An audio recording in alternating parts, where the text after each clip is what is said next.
Buen día a todos, ¿cómo están? Buen día, profesor Bussi. Buen día, Mami, ¿qué tal? ¿Cómo están? ¿Todo muy bien?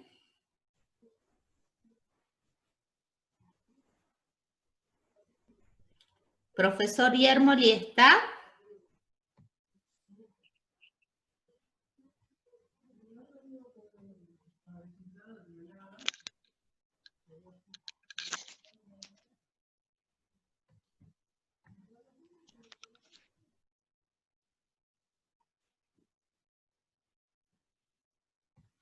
Profesor Yermoli, buen día.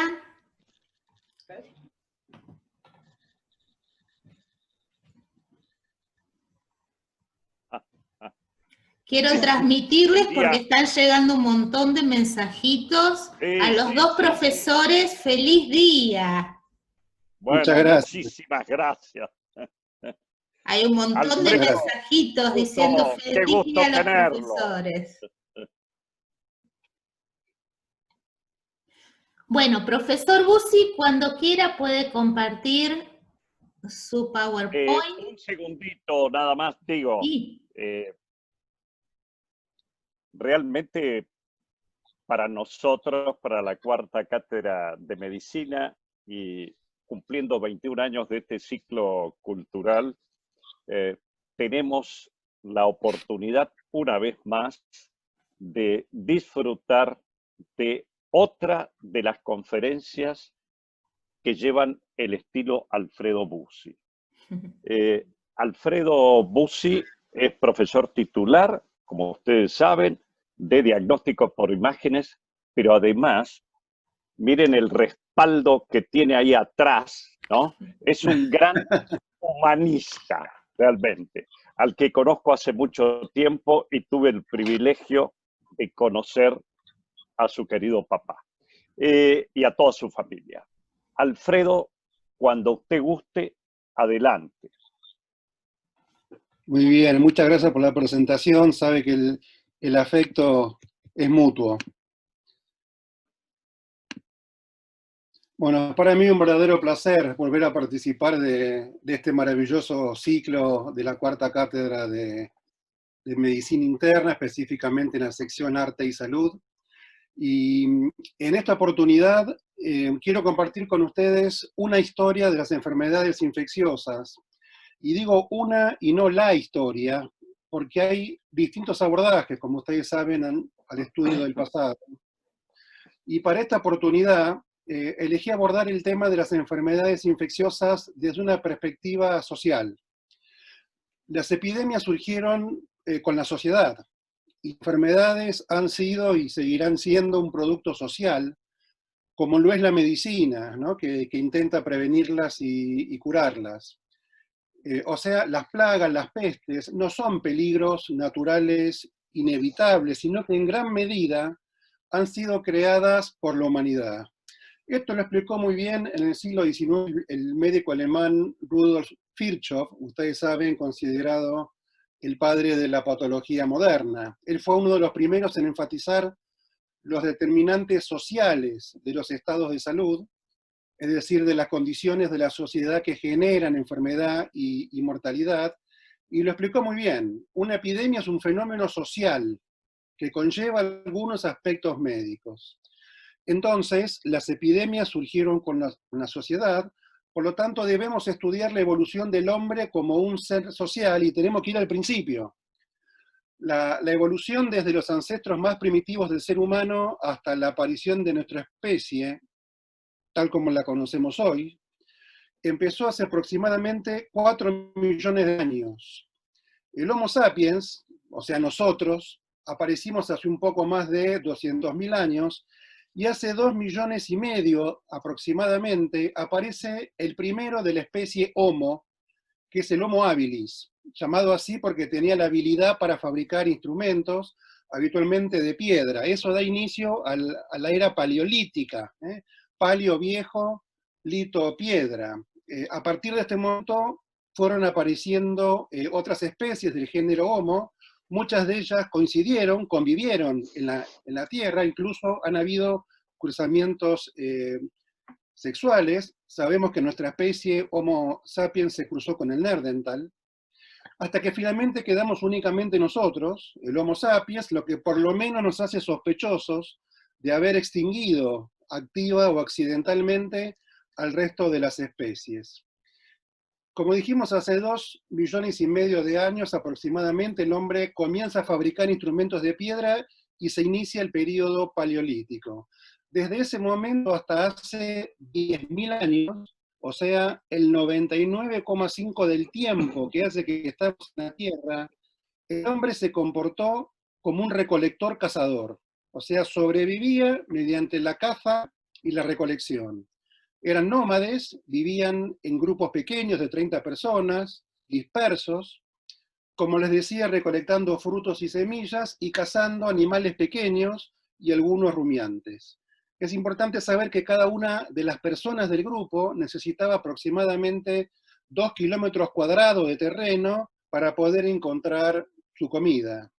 Tenía una esperanza de vida de 30 a 35 años y por supuesto vivían acosados por ambientes hostiles y peligrosos que incluían los accidentes de la caza. Se asume que en esta época había 2 grupos de enfermedades infecciosas, las llamadas zoonosis, enfermedades de los animales, que se contagiaban por comer o estar en contacto con los animales salvajes que cazaban, y otras enfermedades que ya estaban presentes en los antepasados prehomínidos y que continuaron evolucionando con los humanos. Tal vez el ejemplo más típico de esto sea la malaria. Lo importante es que estas enfermedades raramente afectaban a muchos miembros del grupo. Estamos bastante seguros de que tenían muy baja incidencia de infecciones virales y bacterianas, me refiero a la viruela, a la difteria, al sarampión, a la gripe, ya que estaban poco expuestos a estas enfermedades por 3 razones. Primero, vivir en poblaciones pequeñas. Ustedes saben que estos patógenos requieren grandes densidades de población para desarrollarse. Además eran nómades. Esto significa que no estaban en el mismo lugar el tiempo suficiente para contaminar las fuentes de agua con desechos humanos que transmiten enfermedades, ni para juntar basura. Y el tercer factor es que no tenían animales domésticos que les pudieran transmitir alguna enfermedad. Y hay un factor adicional de salud muy importante que tiene que ver que esta habilidad, el hecho de ser nómades, los ponía al alcance de una variedad de alimentos verdaderamente asombrosa. Estos grupos se mantenían siempre de tamaño pequeño, ya que había algunos factores que controlaban el sobrecrecimiento de la población. Imagínense que cuando una población crecía mucho, cada miembro tenía menos terreno para buscar comida, aparecían las hambrunas, algunos morían y la población volvía a estar en consonancia con el suministro de alimentos disponible. Había también muertes por el riesgo que significaba la caza o la recolección, había asesinatos, era otra forma de competir por el alimento, el parto era muy riesgoso, por lo tanto era muy alta la muerte neonatal. Es muy probable que hubiera una alta tasa de infanticidio. Imagínense lo complicado de cuidar a los bebés en un entorno nómade, así que esto no se descarta. Y finalmente, si una población se volvía demasiado grande para funcionar de manera eficiente, se dividía, empezaban a migrar. Así es como comenzaron las grandes migraciones, desde el hogar ancestral, que fue en África, acá está en rojo. Estas migraciones ocurrieron en distintos y sucesivos momentos y llevaron al ser humano, como ven, a todos los rincones del planeta. Acá estamos al final de la edad de hielo y todavía se podía cruzar caminando a través del estrecho de Bering. Fíjense el tiempo que les ha tomado a los seres humanos llegar a América, aproximadamente 12.000 años. A medida que el ser humano colonizaba el planeta, también era a su vez colonizado por patógenos, gusanos, insectos, por supuesto también microorganismos, bacterias, virus, protozoos. En un determinado momento el ser humano se expandió tanto, se multiplicó tanto, que se agotaron los suministros de alimento, incluso las extensiones de tierra virgen disponibles para la caza. En este momento, la única alternativa que tenía el ser humano para sobrevivir fue cultivar el suelo. La gente se estableció, empezó a producir su comida por ensayo y error, aprendieron a cultivar trigo, cebada, arroz, maíz en América, y también empezaron a domesticar animales, primero los perros, hace aproximadamente 15.000 años, y después siguieron las vacas, las ovejas, las cabras, los cerdos, los caballos, las aves de corral. Así, hace cerca de 10.000 años surge la agricultura. Esto estableció un nuevo estándar de vida basado en la disponibilidad de comida, no había más que ir a buscarla. La comida se cultivaba, inclusive se guardaba. Estos grupos nómades se hicieron sedentarios, se establecieron en las zonas fértiles del Oriente Cercano, construyeron las primeras casas, y así surgen las primeras comunidades. Como dijimos, también empezaron a domesticar animales. Como en este momento los instrumentos de piedra que fabricaban eran mucho más sofisticados, a este periodo lo llamamos neolítico, ¿sí? La piedra nueva. Todo esto permitió que las poblaciones crecieran exponencialmente. Aparecieron comunidades más desarrolladas, aldeas, pueblos, ciudades, con jefes, leyes, jerarquías sociales, funcionarios. Esta es la llamada revolución del Neolítico, y fue tal vez el evento más importante diseñado por la humanidad en toda su historia. También tenemos que decir que así aprendimos a manipular el planeta, a reorganizar los sistemas ecológicos, incluyendo la distribución y multiplicación de plantas y animales.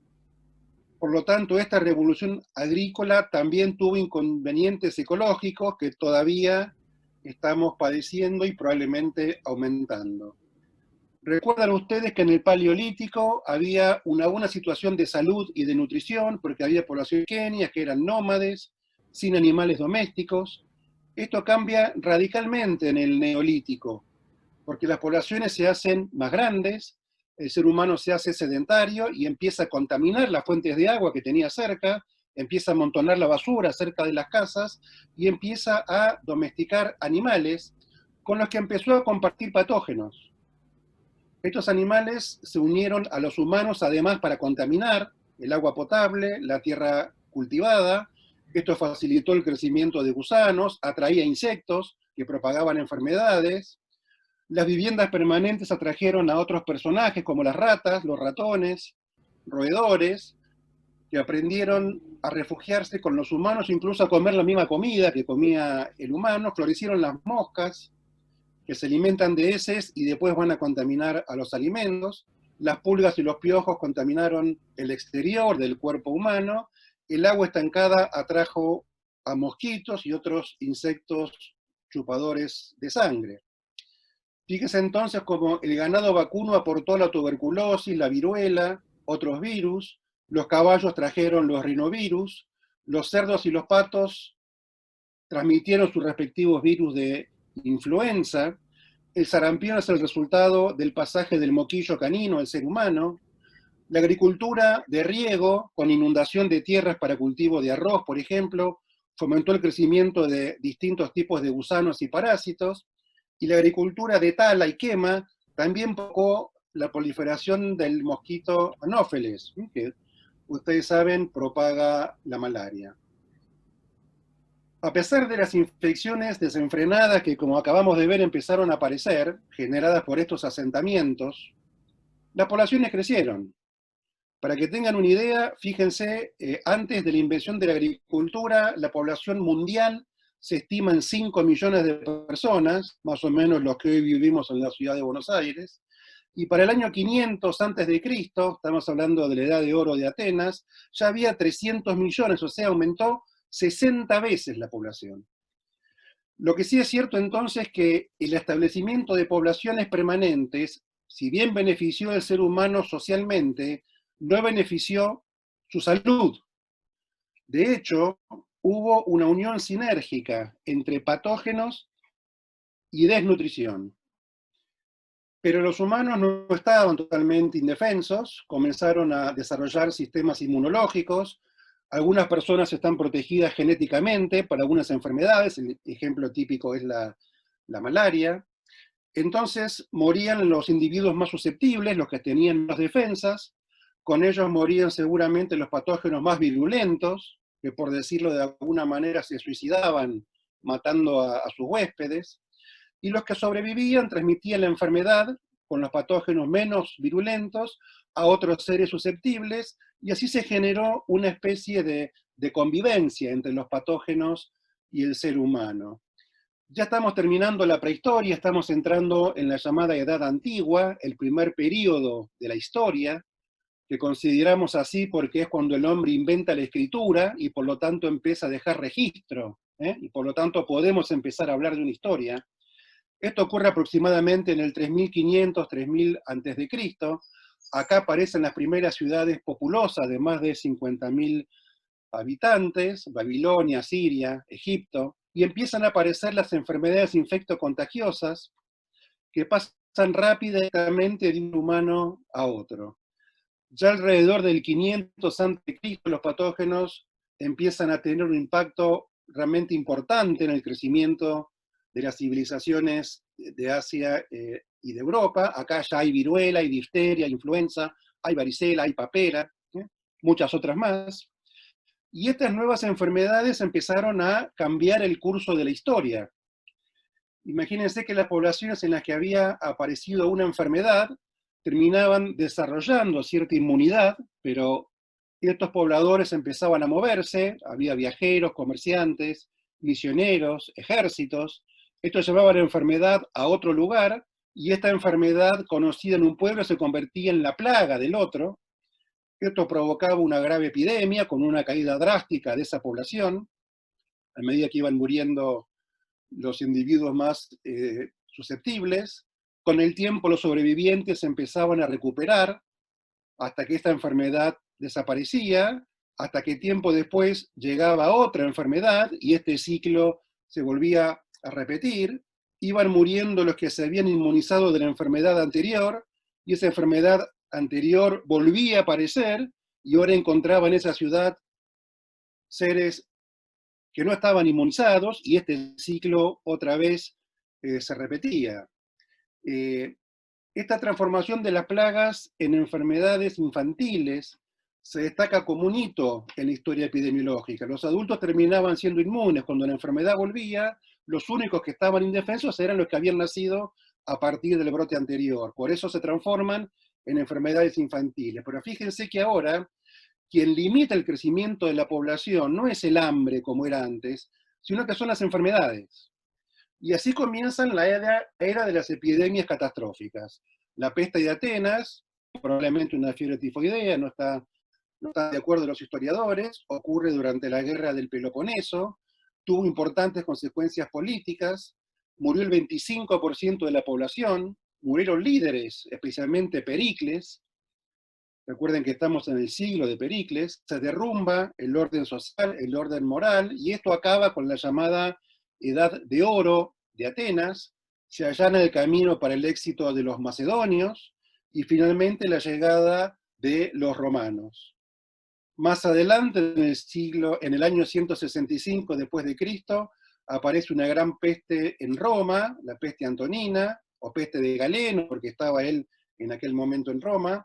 Probablemente se trate de una peste de viruela, se asume que la llevó el ejército romano, que volvía de luchar en Medio Oriente. En este caso murió el 30% de la población de Roma, y el ejército romano quedó diezmado. Y ya entrando en la Edad Media, aparece la llamada peste de Justiniano. Él era el emperador romano de Oriente. Roma ya había desaparecido como capital del Imperio Romano de Occidente. Justiniano acababa de empezar una campaña para reconquistar los territorios perdidos del antiguo Imperio Romano. Llega esta peste que arrasa Constantinopla, la capital del Imperio de Oriente, se extendió por toda Europa. En su apogeo morían 10.000 personas por día, y terminó matando al 40% de la población. Además de la hambruna y los desórdenes civiles que siempre aparecen en estas épocas, destruyó las ambiciones de Justiniano y la pérdida de las últimas influencias civilizadoras de Roma en Europa, y marcó el comienzo de ese periodo de confusión política y declive cultural que llamamos Edad Media. Además, la debilidad del Imperio bizantino favoreció expansión musulmana que terminó conquistándolo. Lo importante es que este es el primer brote documentado de peste bubónica, una enfermedad de las ratas transmitida por la pulga de las ratas, acá la tienen, Xenopsila chaeopis. Este es un dibujo de un libro de un científico inglés, Robert Hooke. El libro se llama Micrografía y es el libro en el que aparecen por primera vez dibujos tomados de microscopios.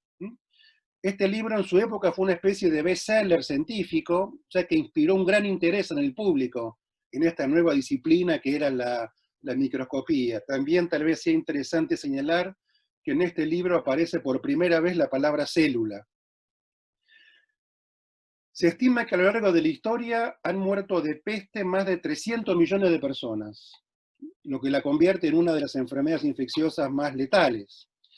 Han habido 3 grandes epidemias, recién mencionamos la plaga de Justiniano, que duró casi 3 siglos. Después vino otro ciclo, la llamada peste negra, que produciendo sucesivos brotes en Europa, duró 5 siglos, y la última pandemia apareció en China en el año 1895. Si bien la peste de Justiniano, como dijimos, tuvo consecuencias muy graves para Europa, el impacto más devastador fue un ciclo posterior, que apareció hacia el 1300 en Asia, y siguiendo la ruta de la seda, todas las flechas que ven acá son los caminos que seguían los barcos trayendo la seda desde Oriente, y fíjense cómo terminó arrasando a Europa. Como venía por los barcos, la peste empieza en 1347, fíjense que las primeras ciudades afectadas son todas las ciudades costeras, y a partir de ahí empieza a colonizar el interior del continente. Esta peste mató al 30% de la población de toda Europa. Fue la mayor cantidad de muertes causadas por una sola epidemia en toda la historia de Europa. Si bien la peste puede provocar gangrena con necrosis, que terminaba con el aspecto de lo que estamos viendo ahora en la imagen, parece ser que el nombre de peste negra se debe a una traducción errónea de la expresión latina atra mors. Mors significa muerte, y atra significa a la vez negro y terrible. Por lo tanto, algunos dicen que a lo que se refería esto era la muerte terrible y no a la muerte negra. Cuando esta enfermedad ataca a los ganglios linfáticos, produce una hinchazón de ese ganglio característico, eso se llama bubo, que aparece y se hace visible donde los ganglios linfáticos están accesibles, en el cuello, en la ingle, en las axilas. Cuando esto aparecía, mataba en pocos días casi al 70% de los infectados. En esta ilustración de la Edad Media, vemos un médico que está con un bisturí incidiendo uno de los bubones, acá hay otros que están esperando que le hagan lo propio, en este caso en la axila. Por supuesto, un procedimiento absolutamente inútil para tratar esta enfermedad. Los efectos de la peste, además de epidemiológicos, fueron culturales y religiosos, y fueron muy profundos. Indujeron una cultura medieval que se obsesionó con la figura de la muerte, una muerte que era igualadora, porque fíjense en estas ilustraciones de la danza de la muerte o la danza macabra, están bailando todos, los criados, los ciudadanos comunes, los reyes, los obispos. Aparecieron visiones temibles del infierno, del diablo, los jinetes del apocalipsis, de la muerte. Este es un cuadro muy conocido de un famoso pintor, Pieter Bruegel el Viejo. Fíjense cómo incluye toda esta iconografía macabra. No tenemos tiempo de escribirlo, pero es un cuadro muy interesante que les sugiero enfáticamente que traten de buscarlo y de leerlo. Esta epidemia produjo cambios importantísimos, sobre todo en la economía. Mató al 30% de la población europea, como dijimos, también afectó a todos los estratos sociales, murieron reyes, desapareció el comercio, cayeron ciudades, los campos se quedaron sin trabajar, las cosechas se pudrieron, hubo escasez de productos agrícolas, subieron los precios, por supuesto, los que más sufrieron fueron los pobres, que perdieron muchos derechos que habían adquirido, los ricos se hicieron más ricos, se detuvo la construcción de monasterios, iglesias y catedrales, y se produjo la recesión más drástica de la historia. Y así como la peste de Justiniano provocó cambios que significaron el inicio de la Edad Media, se puede decir que esta epidemia de peste negra fue el motivo de que se cierre ese periodo medieval. Podemos mencionar a la lepra, una enfermedad que en realidad se originó hace 2000 y pico de años en la India, después se extendió a Europa con los ejércitos de Alejandro Magno, que ustedes saben que tuvo un imperio que iba prácticamente desde Grecia hasta la India, pero la enfermedad se transformó en un problema realmente en la Edad Media. Como ven, eran muy segregados, los leprosos tenían como unas matracas por las que tenían que anunciarse, y como ven en el personaje de al lado, era realmente muy, muy invalidante. En este momento la situación sanitaria era muy pobre, el baño estaba mal visto, esto tiene que ver con la teoría de los humores, que decía que había que mantener un equilibrio con los líquidos corporales, por lo tanto el cuerpo humano era un nido de piojos y de pulgas. Los desechos humanos se tiraban a la calle y se mezclaban con los de los perros y los caballos y otros animales. Todo esto era un paraíso para las moscas, que pasaban de las heces a la comida. El agua para beber, para cocinar, era prácticamente una sopa de microorganismos.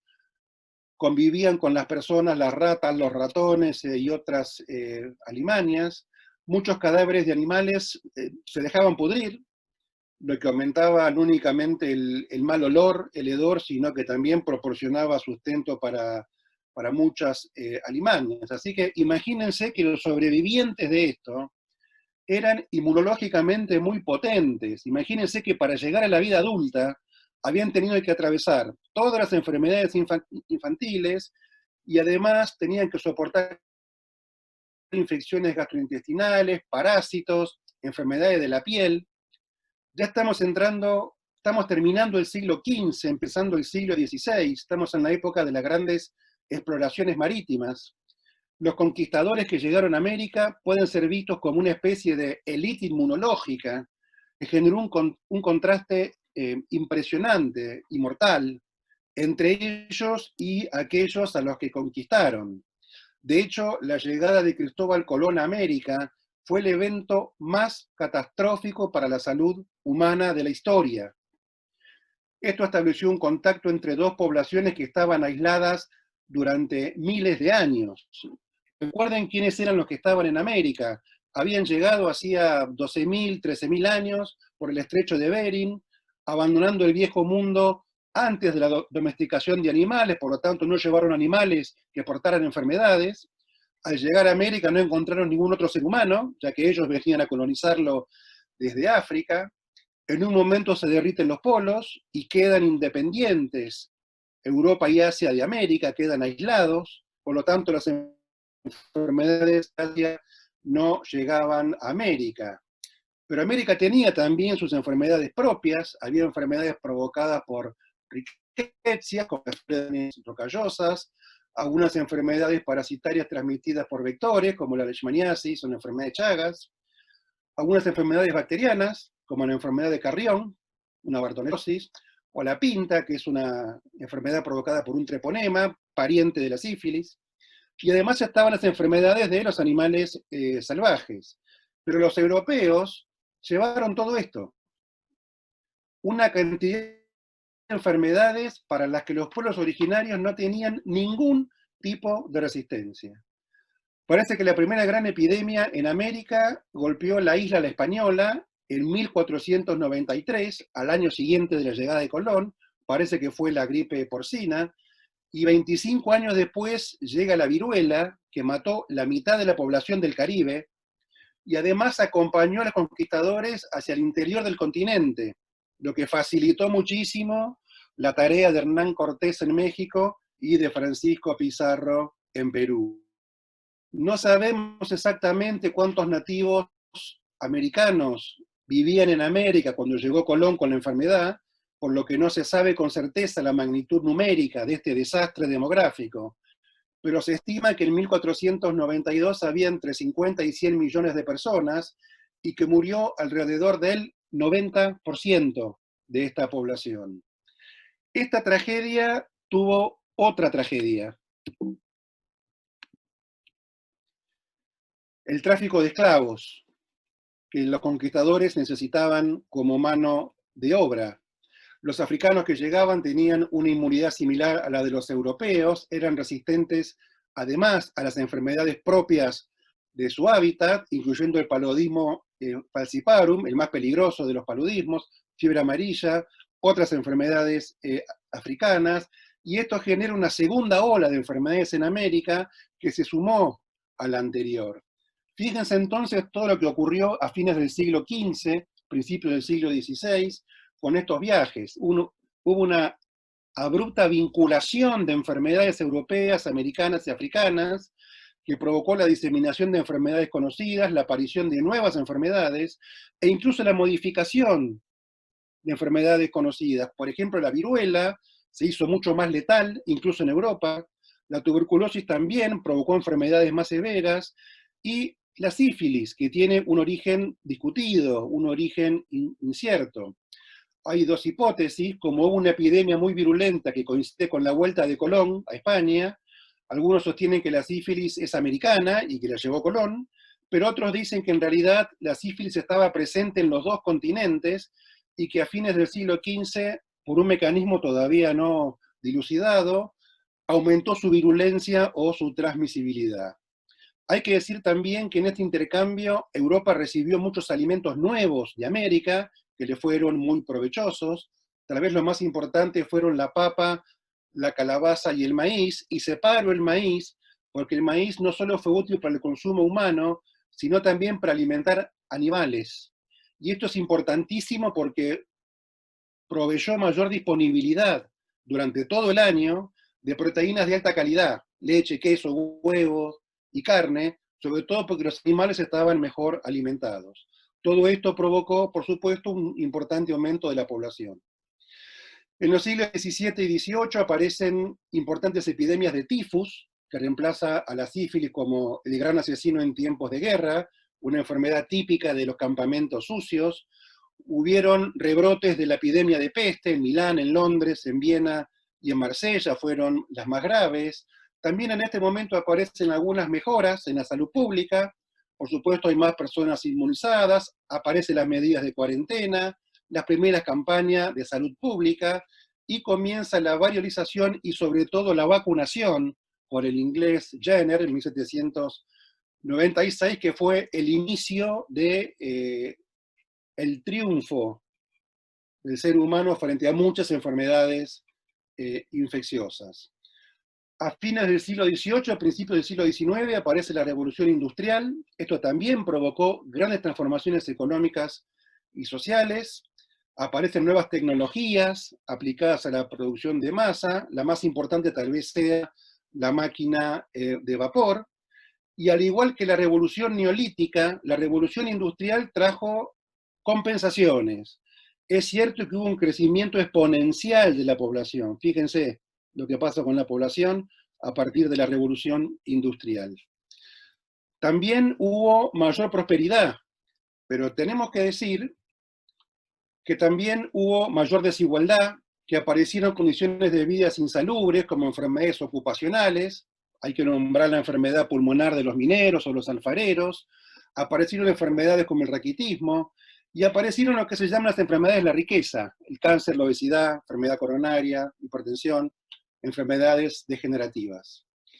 En el siglo XIX, el químico francés Louis Pasteur, considerado el pionero de la microbiología moderna, desarrolla su teoría microbiana que explica la causa de estas enfermedades infecciosas. Fíjense, recién en el siglo XIX se identifican nuevos gérmenes, cada vez con mayor precisión.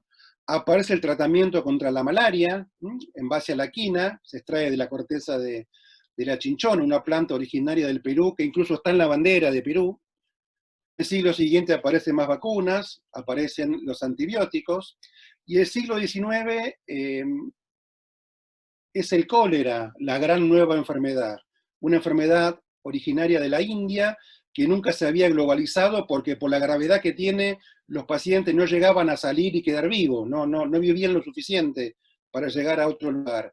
Pero la revolución industrial cambió el caballo por el tren y el barco a vela por el barco a vapor, aumentó la velocidad de traslado de las personas y por lo tanto la velocidad de traslado de las enfermedades. El cólera arrasó con aglomeraciones de gente, tanto en los ejércitos como en las grandes ciudades por la contaminación del agua. Estamos ya en el siglo XX, y debido al éxito de la lucha contra las infecciones, gracias a las vacunas, se erradicó la viruela, los antibióticos, la medicina sacó un poco de su foco las infecciones y se centró en enfermedades genéticas, enfermedades degenerativas, las que llamamos las nuevas enfermedades de la civilización. Pero esta autoconfianza de la comunidad médica fue sacudida varias veces, porque aunque el cólera y otras enfermedades infecciosas retrocedieron, el siglo XX trajo otras nuevas, que las están viendo ahí.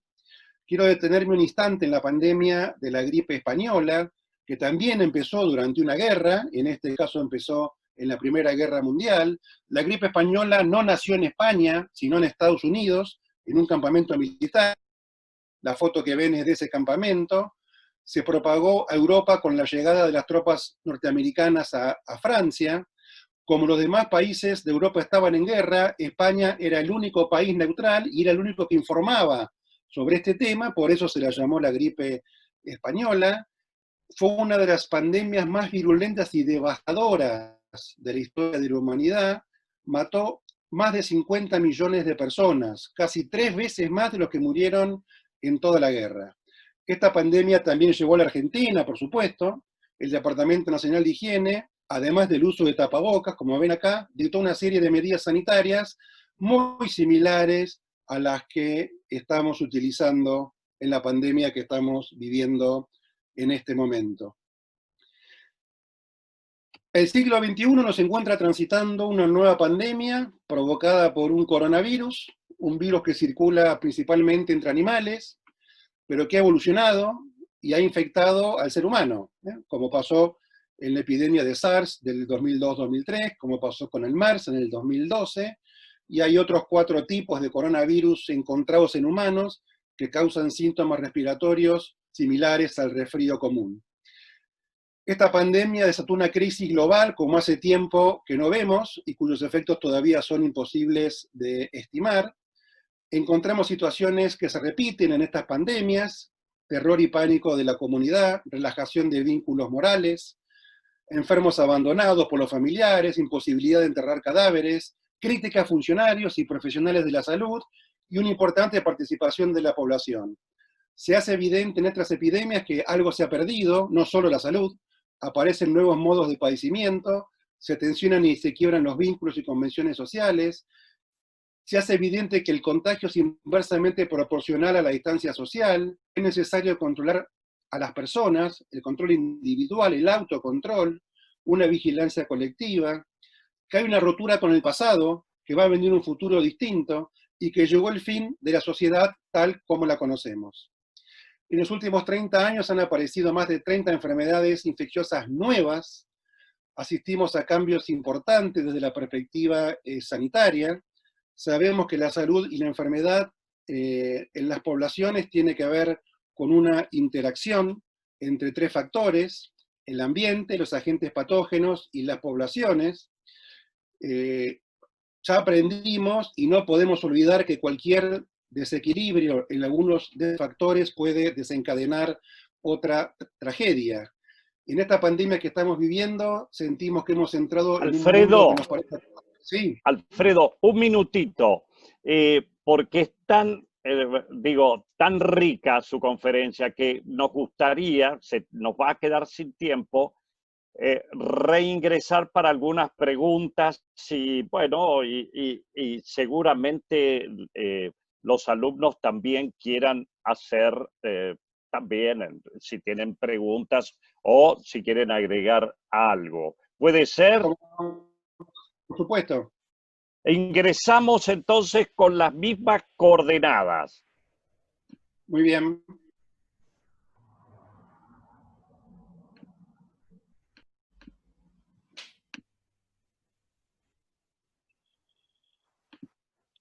Porque me parece que tienen actualidad, ¿no? Hemos mencionado algunas situaciones que se repiten y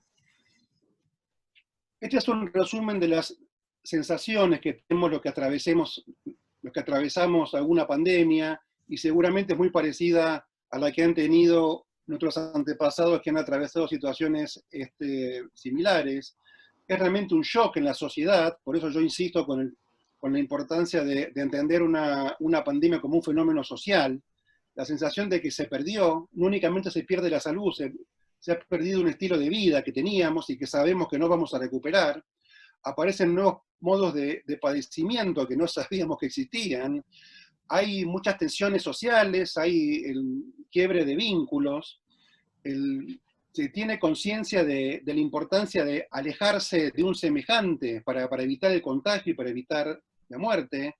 Se hace evidente la importancia del autocontrol, tanto de comportamientos como de excesos, lo vemos todos los días. Se hace evidente la necesidad de una vigilancia colectiva, no únicamente del Estado, todos somos responsables de eso, y también una sensación de que hay como una rotura del pasado, como que hay un quiebre, como que viene un futuro distinto que no conocemos, lo que por supuesto también genera cierto grado de ansiedad.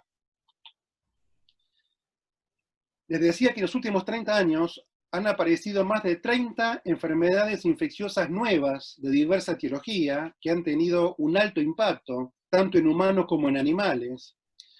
Esto significa que estamos asistiendo a cambios importantes desde la perspectiva sanitaria, tanto en poblaciones humanas como animales, existe, y eso es importante por esa interrelación que hemos adquirido hace 10.000 años, cuando empezó el Neolítico, y sabemos que la salud y la enfermedad en estas poblaciones, humanos y animales, tienen una relación que depende de 3 factores: del ambiente, social, geográfico, económico, político, depende del agente patógeno y también depende de las poblaciones.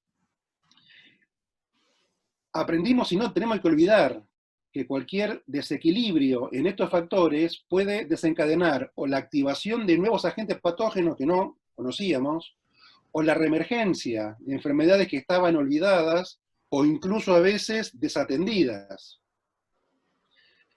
Por todo esto, en esta pandemia, hay una sensación de que hemos entrado en un mundo nuevo que nos puede parecer amenazante, aterrador. Tal vez estamos volviendo al viejo mundo de nuestros ancestros, plagado de enfermedades. Lo cierto es que esto ya pasó y debemos aprender esta lección que nos da la historia. Cuando esta pandemia termine, un día va a terminar, no podemos permitirnos el lujo de olvidar que esto pasó. No podemos dar vuelta a la página. Tenemos que tener presente que desde una perspectiva evolutiva, la lucha global del hombre contra la enfermedad infecciosa es una guerra sin fin, y nosotros podemos encontrar situaciones controladas, pero es una guerra que no va a tener fin, y es importante tener en cuenta que en algún lugar del planeta ya está tomando vuelo la próxima pandemia. Bueno, muchas gracias por la atención, y por supuesto estoy a disposición para escuchar comentarios, preguntas, aportes. Bueno, como yo les anticipé, uno se queda con ganas de seguir escuchando 2 horas más o más tiempo al profesor Bussi. La síntesis que ha hecho, la iconografía tan adecuada a cada momento, creo que en el colectivo que estamos escuchándolo, seguramente quedan esas imágenes vívidas, como una huella indeleble. Yo le agradezco a Alfredo muchísimo, y por supuesto que siempre lo comprometemos y lo seguimos comprometiendo para ese futuro que todavía no sabemos, pero que queremos que usted nos acompañe, ¿no? Así que es un verdadero placer siempre. Muchas gracias. Horacio, ¿alguna pregunta, algún comentario, algo? Te tienes que desmutear. Eso es. A ver. No, ahí está. Ahí está. Bueno, no, en principio yo le quiero decir al profesor Bussi, al cual comencé a admirar desde el primer día que lo conocí, especialmente porque es el hijo de un padre, ustedes me entienden, ya lo dije en la oportunidad, y le estoy robando mucha data al profesor Bussi para mi tesis de Shakespeare, y yo me fui a buscar corriendo un libro, porque hay un libro de 1860 de Charles Bucknell que habla de la token pestilence, o sea, la pestilencia terrible. Y en Troilo y Créssida, miren lo que era Shakespeare, al final yo me voy a convencer que era infectólogo Shakespeare, no solo médico.